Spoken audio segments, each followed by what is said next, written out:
Liguei para a minha mãe pedindo ajuda, mas o novo marido dela atendeu e disse: "Seus problemas não são da nossa conta." Meses depois, minha mãe apareceu chorando na minha porta. "Seus problemas não são da nossa conta."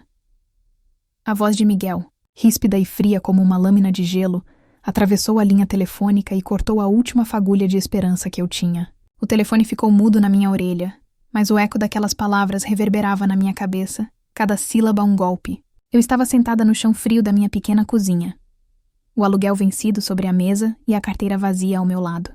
As lágrimas que eu segurava com tanto custo agora escorriam livres pelo meu rosto, quentes e salgadas. Um contraste amargo com o gelo que se formava no meu peito. Eu tinha ligado para a minha mãe. Era para ela que eu pedia socorro.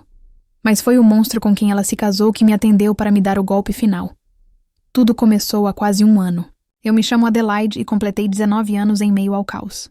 Minha mãe, Suzanne, sempre foi meu porto seguro. A pessoa para quem eu corria quando o mundo parecia desmoronar. Éramos só nós duas contra tudo e todos desde que meu pai faleceu, quando eu ainda era uma criança. Construímos um pequeno universo onde nos bastávamos. Ela trabalhava dobrado como costureira, e eu me esforçava nos estudos, sonhando em dar a ela uma vida melhor. Mas esse universo ruiu no dia em que Miguel entrou em nossas vidas. Ele apareceu como um cliente, um homem charmoso, de fala mansa e sorriso fácil. No começo eu até gostei de ver minha mãe feliz. Ela não sorria daquele jeito, com os olhos brilhando, desde a morte do meu pai. Miguel a cobria de presentes, de elogios. A levava para jantar em lugares que nós só víamos pela televisão. Eu queria acreditar que era real, mas algo nele me causava um arrepio na espinha. Era o jeito como seus olhos me mediam de cima a baixo quando minha mãe não estava olhando, o comentário inocente que ele fazia sobre minhas roupas, o toque acidental em minhas costas quando passava por mim no corredor. Eram coisas pequenas, sutis, que me deixavam com o estômago revirado. Tentei falar com minha mãe. "Mãe, eu não gosto do jeito que o Miguel olha para mim", eu disse uma noite, enquanto lavávamos a louça. Ela parou, secou as mãos no avental e me olhou com uma decepção que doeu mais do que qualquer grito. "Adelaide, não comece com seus ciúmes. Miguel é um bom homem. Ele me faz feliz. Você não quer me ver feliz?" Como eu poderia responder a isso? Qualquer coisa que eu dissesse soaria como o egoísmo de uma filha, que não queria dividir a mãe. Então eu me calei, engoli o nojo, o medo, e sorri forçadamente nos jantares de família. O casamento foi rápido. Uma cerimônia simples no civil. De repente, aquele homem era o dono da casa, o chefe da família. As regras mudaram. Minha música ficou alta demais. Meus horários para chegar da faculdade eram muito tarde. Meus amigos eram uma má influência. Tudo em mim parecia irritá-lo. E minha mãe, cega de amor, concordava com tudo. Ela se transformou em uma marionete nas mãos dele, sempre defendendo suas opiniões, sempre me pedindo para entender e ter paciência. "Ele só quer o nosso bem, filha", ela repetia, como um mantra. A gota d'água foi quando cheguei em casa um dia e encontrei minhas coisas, meus livros da faculdade, meus poucos pertences, empacotados em caixas de papelão na sala. Miguel estava sentado no sofá, com um sorriso vitorioso no rosto. "Decidimos que vamos reformar seu quarto para fazer um escritório para mim", ele anunciou, sem rodeios. "Você pode ficar no quartinho dos fundos por enquanto." O quartinho dos fundos era um depósito úmido, sem janela, onde guardávamos tranqueiras velhas. Olhei para minha mãe, buscando seus olhos, esperando que ela dissesse que era uma brincadeira de mau gosto, mas ela apenas desviou o olhar. "Vai ser melhor assim, Adelaide. Você já tem 19 anos. Precisa do seu espaço e nós também." Naquele momento eu entendi. Não havia mais espaço para mim naquela casa, naquela família. O nós dela agora o incluía e me excluía. Senti uma raiva fria tomar conta de mim. Não chorei, não gritei. Apenas subi, peguei as caixas, chamei um carro de aplicativo e fui embora. Fui para a casa de uma amiga da faculdade, a Carla, que me acolheu sem fazer perguntas. Naquela noite, deitada em um colchão no chão do quarto dela, eu chorei por tudo que tinha perdido. Não era pela casa ou pelo conforto, mas pela minha mãe. Eu tinha perdido minha mãe para aquele homem. No dia seguinte, ela me ligou. Sua voz era uma mistura de preocupação e irritação. "Onde você se meteu, Adelaide? Volte para casa, vamos conversar." "Não há nada para conversar, mãe. Eu não volto para aquela casa enquanto aquele homem estiver aí", respondi, minha voz firme, apesar do nó na garganta. Houve um silêncio, e então ela suspirou. "Tudo bem, Faça o que você acha melhor, mas saiba que se um dia você precisar de ajuda de qualquer coisa, pode me ligar. Eu sempre serei sua mãe e sempre vou te ajudar. Essa promessa foi a única coisa a que me agarrei nos meses seguintes. Aluguei um quartinho minúsculo em uma pensão. Consegui um emprego de meio período como garçonete e continuei a faculdade. A vida era dura. Havia dias em que eu só comia macarrão instantâneo e chorava de saudade do abraço dela. Mas eu não dava o braço a torcer. Eu ia vencer, ia mostrar para ela que eu não precisava de ninguém. Eu me agarrava àquela promessa dela como um náufrago se agarra a um pedaço de madeira no meio do oceano. A promessa de que, não importava o que acontecesse, eu ainda tinha uma mãe em algum lugar. Mal sabia eu que aquela madeira já estava podre e que na primeira tempestade ela se despedaçaria nas minhas mãos. Os meses que se seguiram à minha saída de casa foram um borrão de cansaço e preocupação. A vida adulta, que eu tanto idealizava como sinônimo de liberdade, se mostrou uma maratona de boletos e responsabilidades. Eu trabalhava como garçonete em um restaurante movimentado no centro da cidade. Eram turnos longos, de pé, equilibrando pratos quentes e sorrisos forçados para clientes apressados. O cheiro de gordura impregnava meu cabelo e minhas roupas, e meus pés doíam tanto que, ao chegar em casa, eu mal conseguia subir o único lance de escadas até meu quartinho. Depois do trabalho, eu corria para a faculdade, onde tentava manter os olhos abertos durante as aulas noturnas, o zumbido do restaurante ainda ecoando nos meus ouvidos. Era uma vida no limite. Cada centavo era contado. O dinheiro do aluguel era sagrado, separado assim que eu recebia meu salário. O que sobrava era dividido milimetricamente entre transporte, os materiais mais baratos da faculdade e a comida, que na maioria das vezes se resumia a pão, mortadela e macarrão instantâneo.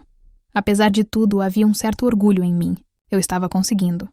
Sozinha, sem a ajuda de ninguém. Cada conta paga era uma pequena vitória, uma prova silenciosa para mim mesma e para o fantasma da minha mãe e de Miguel, de que eu era forte. Eu evitava pensar neles. A promessa da minha mãe, se precisar de ajuda pode me ligar, ficou guardada em um canto da minha mente, como um colete salva-vidas que eu esperava nunca precisar usar.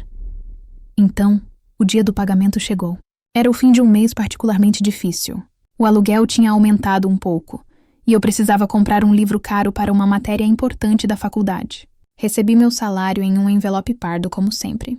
O dinheiro estava todo ali, em notas suadas e conquistadas com muito esforço. Senti o alívio imediato que só quem vive no aperto conhece. Guardei o envelope com cuidado dentro do bolso interno da minha mochila, um lugar que eu considerava seguro. Fui direto do trabalho para a faculdade, exausta, mas com a sensação de dever cumprido. Cheguei em casa perto da meia-noite. Tudo o que eu queria era tomar um banho e desabar na cama. Joguei a mochila no chão, como de costume, e fui para o banheiro. Foi só depois, já de pijama, pronta para finalmente descansar, que me lembrei do dinheiro. Fui pegar a mochila para guardar o envelope, e meu coração gelou. Abri o zíper do bolso interno. Vazio. Um pânico frio começou a subir pela minha espinha. Calma, Adelaide, calma. Você deve ter guardado em outro lugar. Despejei todo o conteúdo da mochila no chão. Cadernos, canetas, um sanduíche amassado, a blusa do uniforme, mas nada do envelope pardo. Minhas mãos tremiam enquanto eu revirava cada bolso, cada compartimento, cada dobra do tecido. Nada. A realidade me atingiu como um soco no estômago. Alguém tinha pegado meu dinheiro. No trabalho? Na faculdade? No ônibus lotado? Eu não sabia. As lágrimas começaram a brotar, quentes e desesperadas. Meu aluguel vencia em 2 dias. Eu não tinha 1 centavo guardado. Eu não tinha comida para a semana. O orgulho, a sensação de vitória, tudo se desfez em um instante, dando lugar a um pavor absoluto. Sentei no chão, em meio aos meus pertences espalhados, e chorei. Chorei de raiva, de cansaço, de medo. Eu estava encurralada. Foi então que a lembrança da promessa da minha mãe veio. Não mais como um colete salva-vidas, mas como a única e última boia no meio de um oceano tempestuoso. Meu orgulho não valia nada agora. Eu precisava de ajuda. Peguei o celular com os dedos trêmulos e disquei o número que eu sabia de cor.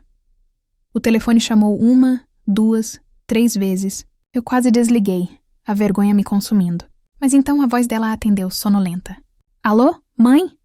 Eu disse com a voz embargada pelo choro. Adelaide? Filha, o que aconteceu? Que horas são? Você está bem? A preocupação em sua voz foi como um bálsamo. Toda a minha armadura desmoronou. Eu soluçava tanto que mal conseguia falar. Mãe, roubaram. Meu salário. Todo o meu dinheiro. Eu não tenho como pagar o aluguel. Mãe, eu não sei o que fazer. Oh, minha filha, calma, calma, ela disse. Sua voz de mãe, aquela que eu não ouvia há tanto tempo, me acalmando um pouco. Respira fundo. Nós vamos dar um jeito. Não se preocupe com isso. Amanhã de manhã eu dou um jeito de te levar o dinheiro, está bem? Onde você está morando? Uma onda de alívio tão forte me atingiu que minhas pernas fraquejaram. Ela ia me ajudar. Ela ainda se importava. Obrigada, mãe, obrigada. Eu consegui dizer entre os soluços. Foi quando ouvi a voz dele ao fundo, arrastada e irritada. Com quem você está falando, Suzanne? É a Adelaide, Miguel. Ela precisa de ajuda. Minha mãe respondeu, a voz um pouco mais baixa. Ouvi um barulho, como se o telefone estivesse sendo arrancado da mão dela.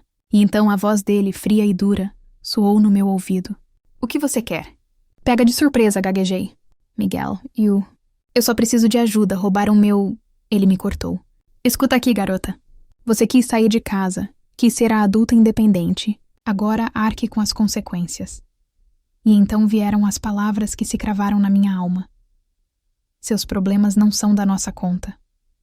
Clique, ele desligou. O silêncio que se seguiu foi o som mais alto que eu já ouvi. Fiquei paralisada, o celular ainda colado na orelha, incapaz de processar o que tinha acabado de acontecer. A esperança que floresceu por um breve momento foi arrancada e pisoteada sem a menor cerimônia. Não dormi naquela noite. Fiquei olhando para o teto, sentindo a dor da traição se misturar com o desespero da minha situação. Na manhã seguinte, o telefone tocou. Era ela. Uma parte tola e infantil de mim ainda achou que ela ligaria para se desculpar, para dizer que estava a caminho. Alô? E atendi a voz rouca. Adelaide? A voz da minha mãe estava diferente. Estava fria, distante. Não havia mais calor nela. Mãe? Ela suspirou. Um suspiro cansado. Olha, filha. Eu liguei para dizer que... O Miguel tem razão. O chão se abriu sob meus pés. Você já é uma mulher. Ela continuou, recitando as palavras que claramente não eram suas. Precisa aprender a se virar, a ser responsável. Não podemos ficar resolvendo seus problemas para sempre. Isso vai ser uma lição para você aprender a cuidar melhor das suas coisas. Mas... Mãe, você prometeu?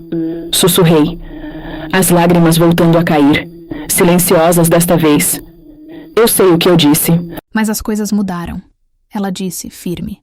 Agora, por favor, não me ligue mais por causa de dinheiro. Cuide-se.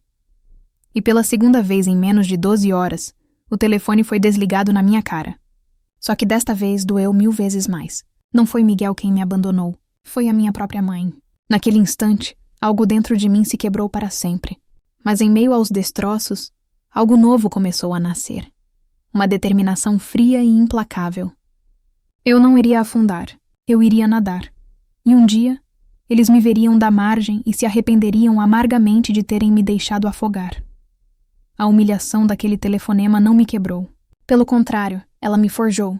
A dor da rejeição, vinda da pessoa que deveria ser meu porto seguro, transformou-se em uma armadura. Naquela noite, depois de chorar até a última lágrima, eu me levantei do chão, olhei meu reflexo pálido no espelho escuro e fiz uma promessa a mim mesma. Nunca mais. Em toda a minha vida, eu estaria naquela posição de vulnerabilidade. Nunca mais eu dependeria da boa vontade de alguém para sobreviver. Consegui negociar o aluguel com a dona da pensão, prometendo pagar o dobro no mês seguinte. E me afundei no trabalho e nos estudos como nunca. Eu fazia horas extras no restaurante, pegava qualquer turno que aparecesse, e nas poucas horas que sobravam, eu devorava os livros da faculdade. A raiva era meu combustível. Cada cliente rude que eu atendia, cada noite mal dormida, cada refeição pulada, tudo isso alimentava o fogo dentro de mim. Eu ia vencer. E a virada veio, não como um golpe de sorte, mas como o resultado de todo aquele esforço. Um dos meus professores, o Sr. Almeida, notou minha dedicação. Ele via as olheiras fundas, mas também via as notas impecáveis e a minha participação atenta nas aulas, mesmo exausta. Um dia, ele me chamou depois da aula. Adelaide, vejo o seu potencial, ele disse com uma gentileza que quase me fez chorar. Um amigo meu está abrindo uma vaga de assistente administrativa em sua empresa. É um bom lugar, com chance de crescimento. Acho que você seria perfeita para a vaga. Gostaria de uma indicação?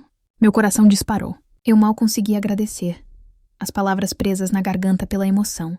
Fiz a entrevista na semana seguinte e, para minha surpresa, fui contratada. O salário era mais do que o triplo do que eu ganhava no restaurante. No meu primeiro dia, quando me sentei na minha própria mesa, em uma cadeira confortável, com um computador só para mim, eu senti que podia respirar de verdade pela primeira vez em meses.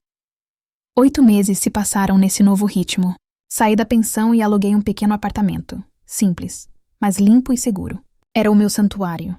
Eu o decorei com móveis de segunda mão, mas para mim era um palácio. A lembrança da fome e do desespero me mantinha com os pés no chão. Enquanto minhas colegas de trabalho gastavam em roupas de marca e jantares caros, eu guardava a maior parte do meu salário. Eu tinha uma poupança, algo que antes parecia um sonho distante. Eu estava bem, estava em paz. Eu não tinha mais notícias da minha mãe, e uma parte de mim preferia assim.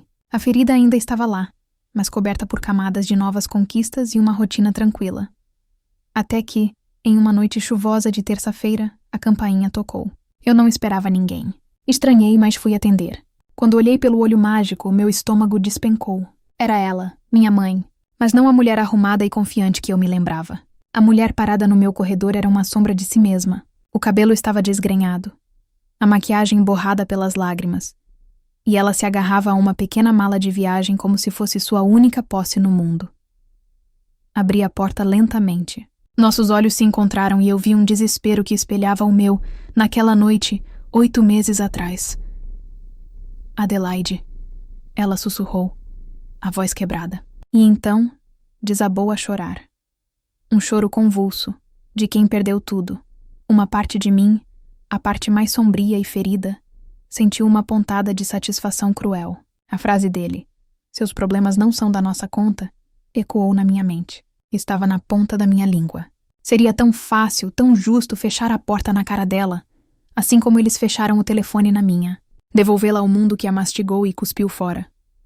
Mas então eu olhei para ela de verdade. Vi as rugas de preocupação que não estavam ali antes. Vi o tremor em suas mãos. E por baixo da mulher que me abandonou, eu vi a minha mãe, a mulher que me ensinou a ler, que assoprava meus joelhos ralados, que cantava para eu dormir. O monstro era Miguel, não ela. Ela foi apenas fraca, cega. E agora estava pagando o preço. Meu coração se apertou. A raiva se dissipou, dando lugar a uma compaixão cansada. Eu não era como eles. Eu não podia ser. "Entra, mãe", eu disse, minha voz saindo mais suave do que eu esperava. "Está chovendo. Você vai pegar um resfriado." Ela entrou, arrastando a pequena mala, e ficou parada no meio da minha sala, parecendo perdida. Eu a fiz sentar no sofá. Trouxe um copo de água e um cobertor. Aos poucos, entre soluços, a história veio. Miguel tinha arrumado uma amante, uma mulher mais nova. Ele a levou para dentro da nossa casa. A casa onde cresci. O único bem que meu pai nos deixou. Ele disse para a minha mãe que o amor tinha acabado e que ela tinha 1 hora para pegar suas coisas e ir embora. Ele trocou as fechaduras. Ela não tinha para onde ir, ninguém a quem recorrer. Passou a tarde vagando pela cidade, até que a vergonha foi superada pelo desespero, e ela veio até mim, seu último recurso. "Aquela casa também é sua, Adelaide. Metade dela é sua, por herança do seu pai", ela disse, me olhando com súplica. "Ele não pode fazer isso." Naquele momento, a Adelaide assustada de 8 meses atrás morreu de vez.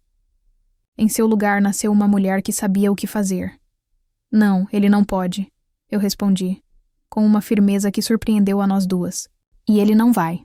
Você vai passar a noite aqui. Amanhã de manhã vamos procurar o melhor advogado da cidade."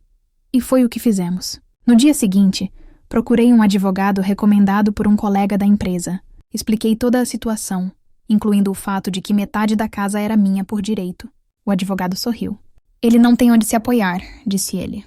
"Vamos entrar com um pedido de reintegração de posse e uma medida protetiva. Ele vai ter que sair por bem ou por mal." Com o advogado, fomos à delegacia da mulher e registramos um boletim de ocorrência por violência patrimonial e psicológica. 2 dias depois, com uma ordem judicial em mãos, voltamos para a casa. Eu, minha mãe e 2 policiais. A cara de Miguel quando abriu a porta e nos viu foi algo que eu guardarei para sempre. O choque, a raiva e, finalmente, o medo em seus olhos. Ele tentou argumentar, gritar que a casa era dele, mas o papel na mão do policial e a minha presença firme calaram sua boca.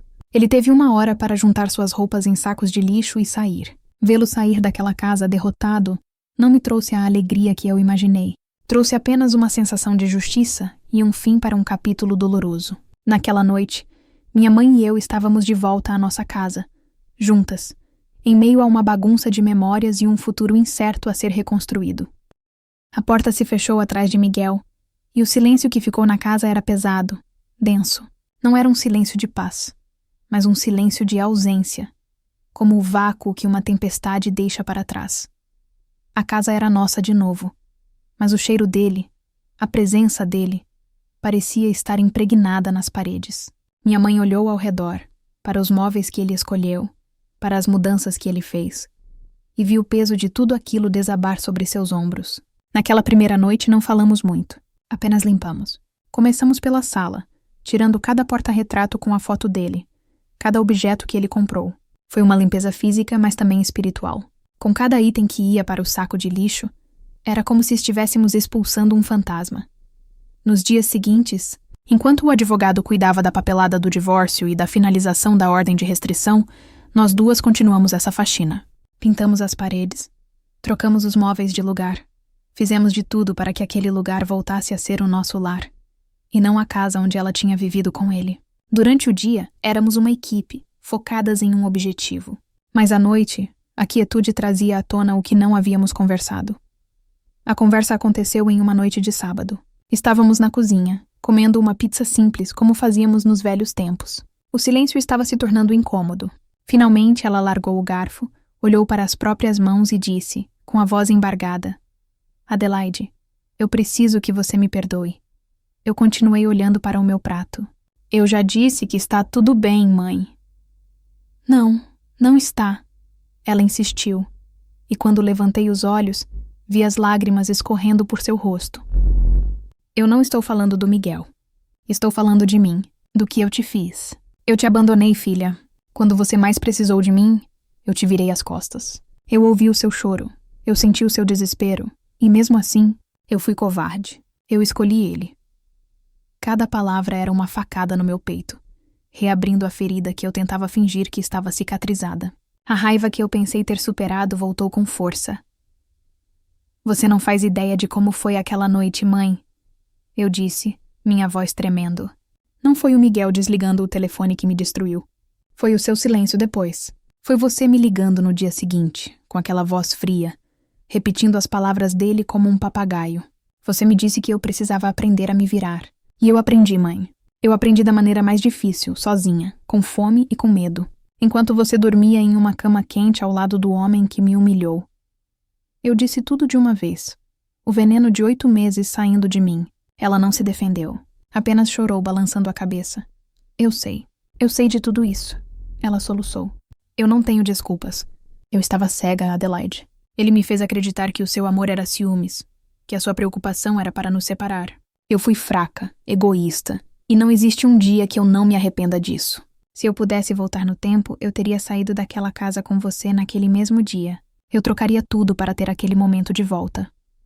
Ouvir aquilo, ver a dor genuína em seus olhos, quebrou a casca dura que eu havia construído ao redor do meu coração. A vingança que eu tanto quis, no fundo, era apenas o desejo de ser ouvida, de ter minha dor reconhecida por ela. E ali estava. Ela não estava se desculpando, estava se arrependendo. E havia uma grande diferença. Eu te perdoo, mãe, eu disse.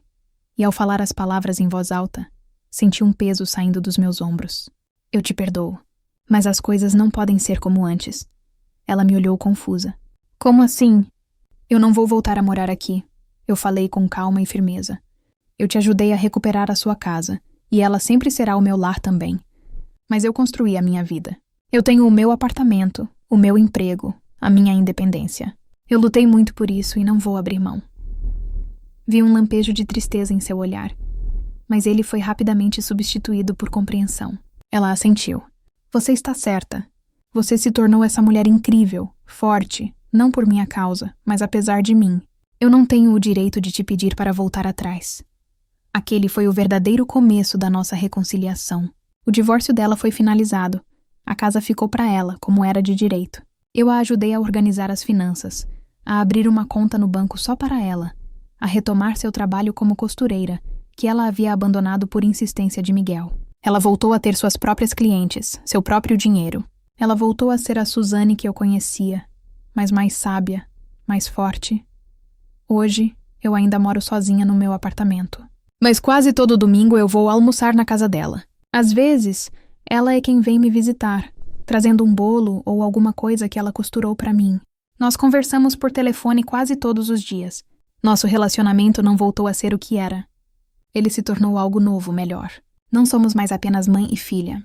Somos duas mulheres adultas, que se respeitam, se admiram e se amam. Ela aprendeu a respeitar meu espaço, e eu aprendi que o perdão não é um ato de fraqueza, mas de poder. Eu queria vingança. E de certa forma eu a tive. Mas a minha maior vingança contra Miguel, e contra a dor que ele me causou, não foi vê-lo derrotado. Foi construir uma vida feliz e bem-sucedida. Foi refazer os laços com a minha mãe, de uma forma mais saudável e verdadeira. A vingança foi perceber que o que eles fizeram não me define. A superação foi a minha verdadeira vitória. Perdoar a minha mãe não foi um presente que eu dei a ela. Foi um presente que eu dei a mim mesma. Eu me libertei do peso da raiva e escolhi a paz. E essa, eu descobri, é a melhor sensação do mundo.